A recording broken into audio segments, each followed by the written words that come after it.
Nobody satisfies destiny without sacrifices. Nobody shines without sacrifice.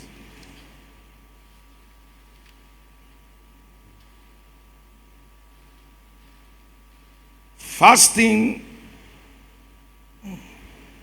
is an exercise. 1 Timothy chapter 4 from verse 8 described fasting as an exercise. One of the profits of adulthood is capacity to do what you are asked to do. That's why you are called an adult. And when you don't represent that kind of behavior, you are what Paul described in 1 Corinthians 13 from verse 11. 1 Timothy 4 says, for bodily exercise profits little, but your day-to-day exercise, people spend more time in the gym than with their Bibles. People spend more time running every early hours of the morning than praying for 1 hour. God is telling us that exercise is good, but godliness is profitable. Is profitable. Spiritual exercise is profitable. But godliness is profitable unto all things. So fasting does not only take care of your body, it takes care of the needs of your life. In 1 Corinthians 13:11, it said, when I was a child, I spoke as a child. So you will never excel spiritually if you are not mature. No matter what we preach, it takes, in today's world where people have brought so much to the box of the media, trying to play Christianity to look as if is a logical means of serving God. And that's why it is reflective in the life of the people.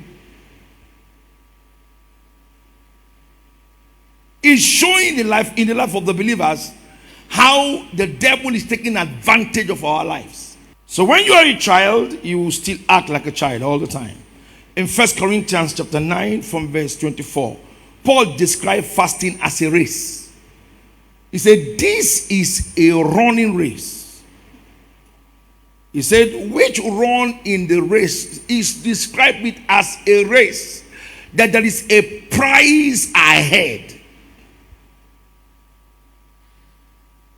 So fasting is a race run for a merited prize at the end. I told you yesterday, you are not fasting for the church.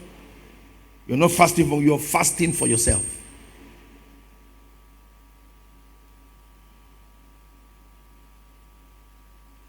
Let me show you something that fasting did to David. One of the things that fasting did to David was to give him a healthy heart. And we all need a healthy heart to fast. If you have some things in your heart, you must let them go. And that's one of the problems we have. 1 Samuel chapter 16 from verse 12. People are not decent in their mind. It said when he appeared, they saw his countenance. He had a brighter countenance and goodly to look. That means this guy had a good heart. You see the criteria where the blessings came upon him? He had a healthy heart.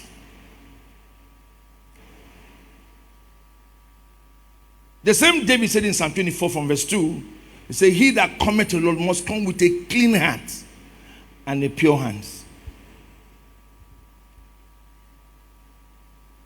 Proverbs 17:22. He said, a merry heart is like good as medicine.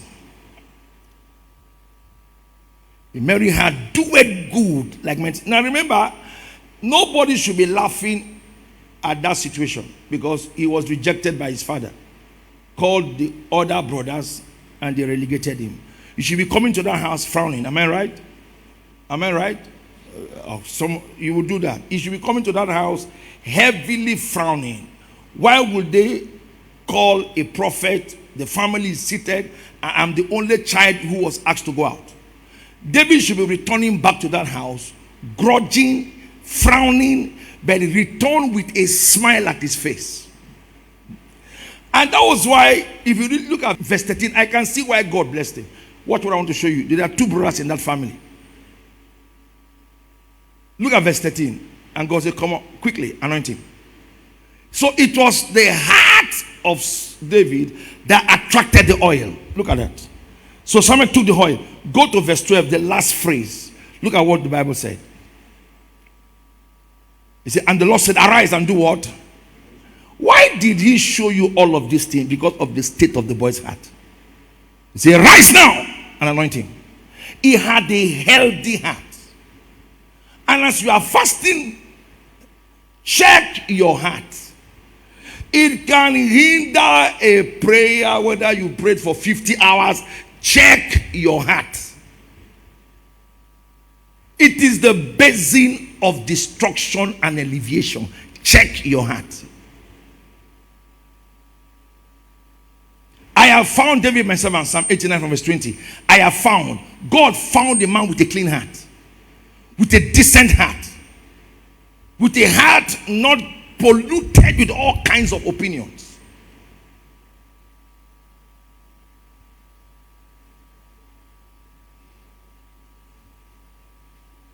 In Isaiah 12 from verse 3, it said, with joy you shall draw. With joy. So miracles are products of the joyness of the heart. Now let's look at Eliab. There was David, there was Eliab. In 1 Samuel 16, 6 to 7, Samuel entered the house of Jesse and saw Eliab. Now I thought it was God that rejected Eliab. No. It came to pass when they were come and he looked on Eliab and said, surely this is Samuel talking now. With the physical eyes, with what man sees, it was Eliab. He had the posture, he has the appearance, he has the looks. But this is Samuel. Now look at 7. This is what God said. God now said, but the Lord said to Samuel, look not unto his countenance, or on the height of his status, because I have refused it. For the Lord seeth not as a man seeth. For a man looketh outward appearance, but I the Lord sees the heart. To show you that it was a heart condition, 1 Samuel 17, from verse 28. Eliab repeated the same wicked mind of his to David. Now look at it. So Eliab said Eliab, his elder brother, heard when he spoke unto the men. So Eliab's anger was kindled against David, and he said, why comest thou down here, with whom thou hast left those few sheep in the wilderness? I know thy pride, thou naughtiness of thy heart, for thou art come down that thou mightest see the battle. 29. And David asked a very important question. David said, what have I now done? Is there not a cause for my offense? So Eliab has seen David being anointed as king in chapter 16. So he knew that as David is here, something will happen to overthrow his place. So he reacted for him to leave. David said, I need to go anywhere. You must watch bad-hearted people this year in your life.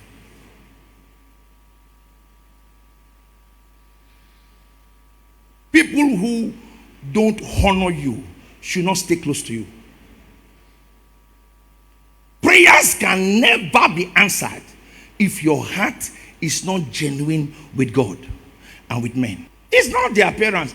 Eliab had the posture of a king, but God said it's not the posture, it's the heart of the man. So I have seen why David was picked. He was picked because of his heart, not his experience. Now look at James chapter 5 from verse 9.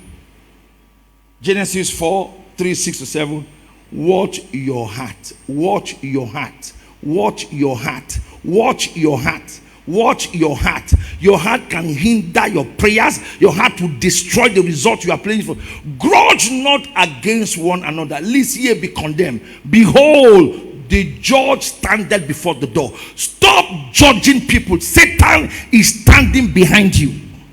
He said, judge not nobody. He says, Satan is standing at your door. Judge no man. As you are fasting this period, clear your plate. Free your mind from grudges. Free your mind from malice. Free your mind from strife. Clean your mind from all kinds of offenses. Oh, no man, no grudge. Genesis chapter 4, from verse 3, 6, or 5, 6, and 7. And in the process of time, it came to pass that Cain brought of his fruits. Just go to verse 5. Go to verse 5. Go to verse 5. But unto Cain, to his offering, he did not respect. And Cain was wroth. His countenance fell. And God asked a simple question. Cain, and this is the thing I've always been saying to everybody close to me. The Lord said unto Cain, why art thou wroth? Why is thy countenance falling? Look at verse 7. Why are you complaining about people? If thou doest well, why are you pointing hands on people? If you are doing well, shall thou not be accepted? You are blaming people. If you are doing well, why will you, if thou dost not well, sin lieth at your door, and unto thee shall be his desire, and thou shalt rule over him. If you are doing well, why will you be accused? So let's look at proofs of a healthy heart. Number one, obedience. Anybody who has a healthy heart, one of the first signs is obeying instructions. Anywhere you see a healthy heart, is the fruits is obedience to instructions. As you're telling to you to fast now, you are genuinely fasting. You are genuinely seeking the face of God for your life. You don't need anybody's push anyway. You are genuinely seeking God's face for your life. One of the genuine acts of a healthy heart is approval. God's approval will come to you. It was God that came to David. David did not go to God. God came after him. I have found David my servant. It was God that went for David. That is what a healthy heart brings. It gives you God's presence. It brings God closer to you. Can you imagine David entered the house where he was rejected and never accused anybody? How many of you would do that today and never blamed his father for it? Never blame Saul. Hey, my goodness, help me. Do 1 Samuel 18 from verse 5. David also met a king who was against him, but never fought, spoke, run him down. He had a healthy heart towards Saul. David went whatsoever Saul sent him. He behaved himself wisely. Saul sent him over the men of war. He was accepted by the men of war. People, this guy was, even when in the midst of cruelty, those who were planning to kill him loved him.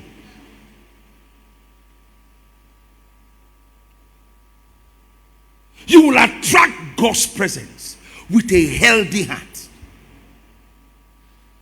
Number 3, you would learn how to take rest. A man who has a good heart will take rest. You won't give excuses. Anything they put in your hands, you will do it well. Everything they gave David in Israel, he did it well.